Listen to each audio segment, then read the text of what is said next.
Bonsoir à toutes et à tous. Mardi 20 août, il est l'heure de l'info en mode été. Environ 3% des vacanciers tombent malades à chaque fois qu'ils sont en congé. Sans être cloués au lit, ils souffrent d'une sorte de rhume alors qu'ils se prélassent sur un transat. C'est la fameuse maladie des loisirs. Le syndrome a été théorisé par un psychologue néerlandais. Céline Moreau et Brigitte Maestrassi nous en disent plus. Maux de gorge, nez qui coule ou encore toux, ce sont des symptômes qui surviennent peut-être durant vos premiers jours de vacances.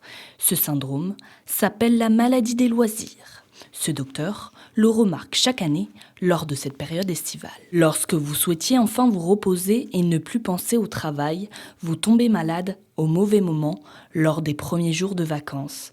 Votre corps décompresse, alors votre système immunitaire s'affaiblit. Cette maladie gâche votre séjour et chamboule votre emploi du temps. J'ai résumé ça par la règle des 4 S.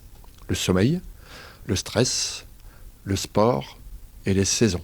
Donc concernant le sommeil, on a fait des études chez les mammifères.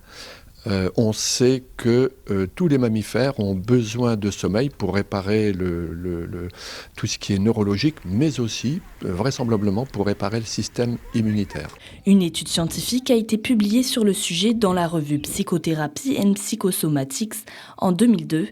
2 à 3% des interrogés souffraient de ce syndrome. Une maladie encore très peu connue. Dans la région Grand Est, au lac du Der, les touristes ne sont visiblement pas touchés. Moi j'ai été malade, je suis parti avec des antibiotiques. J'avais encore sur les 8 jours de croisière, j'ai dû prendre 3 jours encore la fin des antibiotiques. Parce que j'avais un rhume et puis mal de la gorge. Moi non, mais mes petits-enfants oui.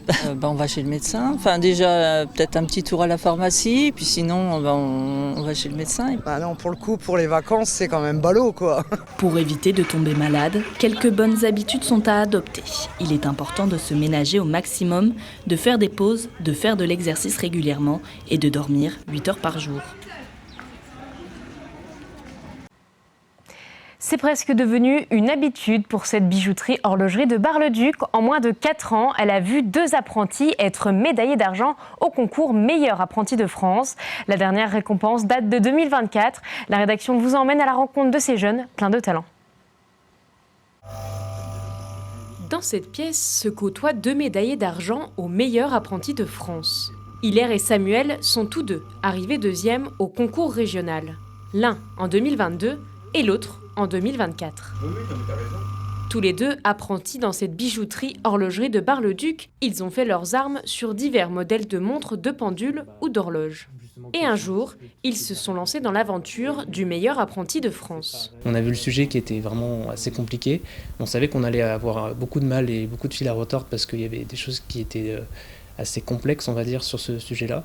Et en fait, on s'est lancé le défi. C'était vraiment un défi toute l'année. Pour ce concours prestigieux, le jeune Samuel a dû réaliser avec précision cette pièce. Ça a été beaucoup d'heures de travail, aussi bien à l'école, donc au lycée de Garfort à Morteau, que à la bijouterie ici, mais aussi chez moi, parce que j'ai beaucoup travaillé aussi sur mes heures, sur mes week-ends, tout ça, sur mes vacances. Donc ça a été très éprouvant, on va dire. Mais ça a été une épreuve, mais surtout une super expérience que j'ai pu partager avec tout le monde dans la boutique, et c'était génial. 2 ans plus tard, Hilaire a également décidé de se présenter au MAF. Le jeune homme, alors en reconversion professionnelle, voit dans ce concours une chance de découvrir le métier en profondeur. Le sujet tombe, et comme Samuel quelques années avant lui, il se lance dans la fabrication d'une pièce assez complexe. En tant que première année, j'avais rien à perdre, on va dire ça comme ça. Donc je me suis dit, je tente le tout pour le tout, et je me suis engagé. Et j'ai eu des hauts et des bas parce que c'est toujours frustrant quand tu n'arrives pas toujours du premier coup. Mais j'ai maintenu le cap et j'ai pu justement arriver jusqu'à la fin.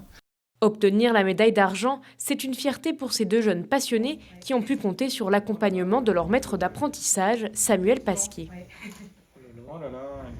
Il faut être patient, il faut bien appréhender les pièces, il faut vouloir l'excellence. Nous, on n'intervient absolument pas sur la pièce dans le sens où on va montrer comment on peut faire la pièce, mais à aucun moment on doit lui faire. Donc c'est vraiment le côté où on doit s'empêcher d'intervenir. C'est un échange en fait qui se passe. Et après, c'est la passion qui parle. Donc si on est passionné par son métier, je pense qu'on peut facilement transmettre ce qu'on a envie de transmettre. Les 2 médaillés souhaitent désormais poursuivre leurs études, Samuel à Rennes et Hilaire à Morteau. De son côté, le maître d'apprentissage Samuel Pasquet continuera de donner ses précieux conseils à de futurs apprentis. Comme chaque soir, redécouvrons un de nos reportages 2024. Parlons photographie. Dans le Val d'Ornain, en Meuse, il y a de nombreux lieux que les photographes affectionnent particulièrement. Il y a quelques semaines, nous avons rencontré des artistes amoureux de la faune et de la flore du territoire et qui ont décidé de les promouvoir à travers leurs clichés. Un reportage de Gueltas Philippe.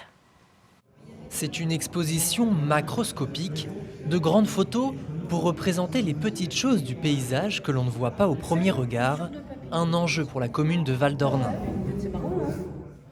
Forcément de se faire un petit peu connaître, de faire connaître la salle, l'activité du village, et puis de faire connaître les photographes aussi, qui sont quand même de très grande qualité. Les photographes présents ici sont tous amateurs, certains exposent même pour la première fois, comme cet habitant du village. Je prospecte pour la LPO, je m'intéresse aux oiseaux et petit à petit je me suis mis à la photo pour identifier et puis après pour avoir des photos un peu plus jolies. Donc petit à petit, c'est venu petit à petit en fonction de l'évolution de mes goûts. L'ensemble des photos exposées ont été prises dans un rayon de 20 km car l'exposition s'intéresse au patrimoine vivant du territoire. C'était axé sur la nature, donc soit les animaux, soit les fleurs, enfin ce qu'ils avaient envie de... Et ce qu'ils avaient aussi, eux, déjà pris en photo, c'est sûr.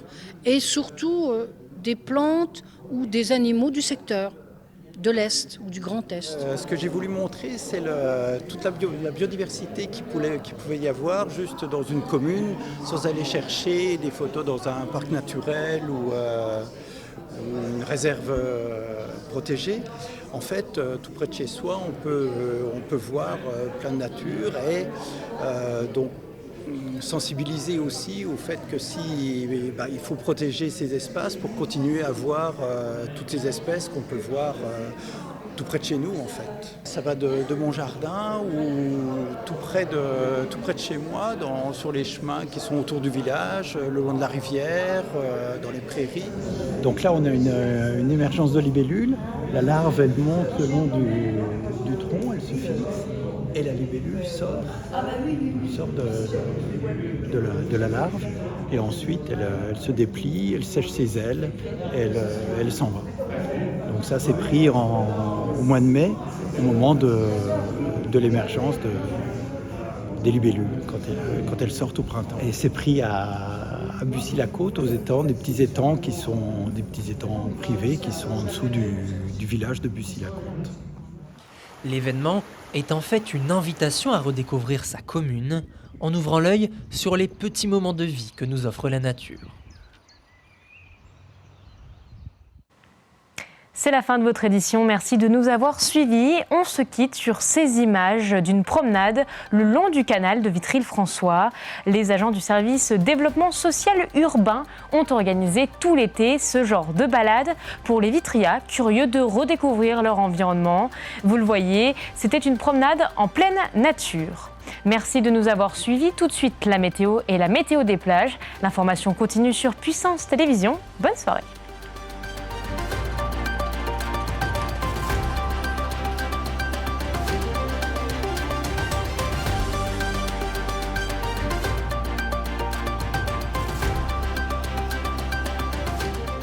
Toute l'actualité en continu à retrouver sur notre site internet et notre application mobile.